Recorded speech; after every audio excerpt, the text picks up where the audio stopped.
കുരിശാണ് രക്ഷ, കുരിശിലാണ് രക്ഷ. കുരിശെ നമിച്ചിടുന്നു. ഇന്നത്തെ കുരിശിൻ്റെ പുകഴ്ചയുടെ തിരുനാളിൽ നമ്മൾ കേൾക്കുന്ന ആ സന്ദേശമാണിത്. എന്നാൽ നമുക്കറിയാം, കുരിശ് എന്നുള്ളത് ഒരു കാലത്ത് ശിക്ഷയുടെ, മാനക്കേടിൻ്റെ ഒക്കെ ഒരു അടയാളമായിരുന്നു. അതിലുപരി വളരെ ക്രൂരമായ ഒരു പീഡനത്തിൻ്റെ ഒരു ചിഹ്നം. എന്നിട്ടും എന്തുകൊണ്ടാണ് നമ്മൾ ഈ ഒരു പീഡന വസ്തു, പീഡന ഉപകരണം, അതിനെ നമ്മൾ വണങ്ങുന്നത്? മറ്റ് ചില വിമർശകർ പറയും, സഭ വിശുദ്ധരെ മാത്രമല്ല, ഒരു കഷ്ണം തടി, കുരിശിനെ കൂടി വണങ്ങുകയാണ്.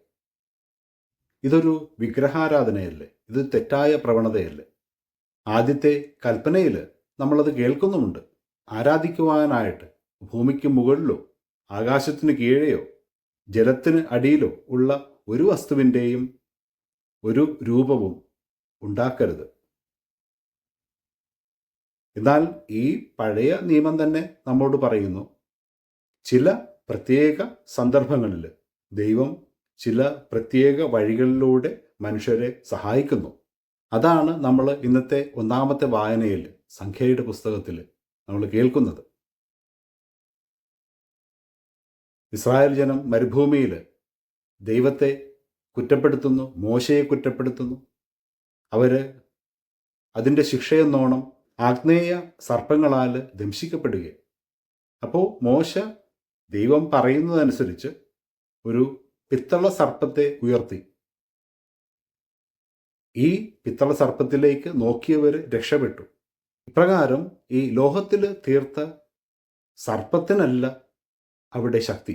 ഈ സർപ്പമല്ല മനുഷ്യരെ രക്ഷിക്കുന്നത്, മറിച്ച് മനുഷ്യരുടെ ദൈവത്തിലേക്കുള്ള തിരിഞ്ഞു നോട്ടമാണ്, അവരുടെ വിശ്വാസത്തിലുള്ള നോട്ടം. പുതിയ നിയമത്തിൽ ഇതിൻ്റെ പൂർത്തീകരണമാണ് നമ്മൾ കാണുന്നത്. യേശു കുരിശ് എടുക്കുമ്പോൾ, കുരിശിൽ ഉയർത്തപ്പെടുമ്പോൾ, അവിടെയൊക്കെ നമ്മൾ മനസ്സിലാക്കേണ്ട ഒന്നുണ്ട്. ഈ കുരിശല്ല രക്ഷ നൽകുന്ന വസ്തു, മറിച്ച് ഈ കുരിശിൽ ഉയർത്തപ്പെട്ട, തറയ്ക്കപ്പെട്ട യേശുവാണ്. യേശുവിലുള്ള വിശ്വാസമാണ്, അവനിലേക്കുള്ള നോട്ടമാണ് നമ്മളെ രക്ഷിക്കുന്നത്. മരുഭൂമിയിൽ ഇസ്രായേൽ ജനം അനുഭവിച്ച അതേ വിശ്വാസത്തിൻ്റെ ആ നോട്ടം. അതുകൊണ്ട് തന്നെയാണ് നമ്മുടെ വിശ്വാസത്തിൽ ഈ നോട്ടത്തിന്, കാഴ്ചയ്ക്ക് വലിയ പ്രാധാന്യമുള്ളത്. ശിഷ്യർ യേശുവിൻ്റെ ഉത്ഥാനത്തിന് ശേഷം അവനെ കാണുന്നതോടുകൂടിയാണ് അവരിൽ വിശ്വാസം തീക്ഷ്ണമാകുന്നത്, ദൃഢമാകുന്നത്. ഈ ജീവിക്കുന്ന ദൈവം നമ്മോടൊപ്പമുണ്ട്. ഓരോ ദിവ്യബലിയിലും പുരോഹിതൻ ആശീർവദിച്ച അപ്പം ഉയർത്തുമ്പോൾ അവിടെ നമ്മൾ കാണുന്നത് ക്രിസ്തുവിനെയാണ്, സ്വയം നൽകുന്ന ക്രിസ്തുവിനെ. കുരിശിൽ ജീവൻ നൽകി സ്നേഹം പ്രകടിപ്പിച്ച അതേ ക്രിസ്തുവിനെ. ഈ ദൈവത്തെയാണ് കുരിശിൽ നമ്മൾ കാണുന്നത്.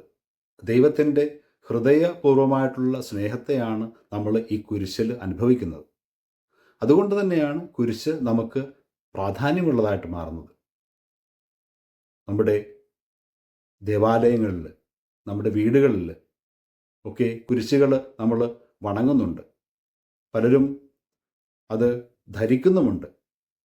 അതൊക്കെ പറഞ്ഞു തരുന്നത് കുരിശ് നമ്മുടെ ജീവിതത്തിൻ്റെ ഒരു ഭാഗമാണ്. എല്ലാ ജീവിത സാഹചര്യങ്ങളിലും ഈ കുരിശ് നമ്മെ നയിക്കുന്നുണ്ട്. ചിലർക്ക് ജീവിതത്തിൽ ഭാരമേറിയ കുരിശുകൾ, പീഡനങ്ങൾ സഹിക്കാനുണ്ട്. രോഗമായിട്ട്, കടങ്ങളായിട്ട്, അല്ലെങ്കിൽ മറ്റെന്തെങ്കിലും വേദനകളായിട്ട്. മറ്റു ചിലർ സുഹൃത്തുക്കളുടെ, വേണ്ടപ്പെട്ടവരുടെയൊക്കെ കുരിശുകൾ വഹിക്കുവാനായിട്ട് അവരോടൊപ്പം നടക്കുന്നവരുമാണ്. ഈ കുരിശുകൾ ജീവിതത്തിൽ പലപ്പോഴും ബുദ്ധിമുട്ടുകൾ ഉണ്ടാക്കുന്നുണ്ടെങ്കിലും അത് നമ്മിൽ ഒരു പ്രത്യാശ കൂടി ജനിപ്പിക്കുകയാണ്. കാരണം ഈ കുരിശു വഴി നമ്മൾ ദൈവവുമായിട്ട് ബന്ധപ്പെട്ട് നിൽക്കുകയാണ്. അത് രക്ഷയുടെ, പ്രതീക്ഷയുടെ അടയാളമായിട്ട് മാറുകയാണ്. ഈ കുരിശിൽ നമ്മൾ നോക്കുമ്പോൾ, ഈ കുരിശു വഴി സ്നേഹം പ്രകടിപ്പിച്ച ദൈവത്തെയാണ് നമ്മൾ അനുഭവിക്കുന്നത്. സ്നേഹമുള്ളവരെ, നമ്മുടെ കുരിശുകളെപ്പറ്റി നമുക്ക് ചിന്തിക്കാം. ഈ കുരിശു വഴി രക്ഷകനായ ദൈവത്തെ നമുക്ക് അനുഭവിക്കുവാൻ സാധിക്കുന്നുണ്ടോ? അതുവഴി അവൻ്റെ സ്നേഹം അനുഭവിക്കുവാൻ നമുക്ക് സാധിക്കുന്നുണ്ടോ? അതിന് ദൈവം നമ്മെ എല്ലാവരെയും സമൃദ്ധമായിട്ട് അനുഗ്രഹിക്കട്ടെ. ആമേൻ.